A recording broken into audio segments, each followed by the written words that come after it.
வேலூர் மாவட்ட ஆட்சியர் உத்தரவின் பேரில் அதிக எடை கொண்ட கூடுதல் கிரானைட் கற்களை ஏற்றி வந்த லாரிக்கு 1,40,500 ரூபாய் அபராதம் விதித்து மோட்டார் வாகன ஆய்வாளர் நடவடிக்கை எடுத்துள்ளார்.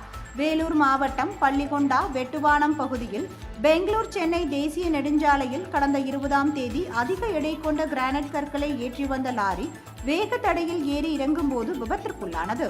இதனால் 5 கிலோமீட்டர் தூரத்திற்கு பல மணி நேரம் அணிவகுத்து நின்றது. நெடுஞ்சாலை துறையினர் கிரானைட் கற்களை ஏற்றி வந்த லாரியில் இருந்து கற்களை JCB மற்றும் கிரேன் மூலம் இறக்கி அப்புறப்படுத்தினர். இதையடுத்து பல மணி நேரத்திற்கு பின் வாகனங்கள் புறப்பட்டது. இதுகுறித்து பள்ளிகொண்டா போலீசார் வழக்கு பதிவு செய்து விசாரணை மேற்கொண்டதில் 28 டன் ஏற்றி வர வேண்டிய லாரியில் 62 டன் கிரானைட் கற்களை ஏற்றி வந்தது தெரியவந்தது. இதனையடுத்து மாவட்ட ஆட்சியர் உத்தரவின் பேரில் கூடுதல் கிரானைட் கற்களை ஏற்றி வந்த லாரியை பறிமுதல் செய்து அவற்றிற்கு 1,40,500 ரூபாய் அபராதம் விதித்தது. மோட்டார் வாகன ஆய்வாளர் ராஜேஷ் கண்ணா நடவடிக்கை எடுத்துள்ளார். மேலும் கிரானைட் கற்களை ஏற்றி வந்த லாரி ஓட்டுநர் சுல்தான் என்பவருக்கு ஓட்டுநர் உரிமம் இல்லாததும் லாரிக்கு எந்த ஆவணமும் இல்லாததும் விசாரணையில் தெரியவந்தது.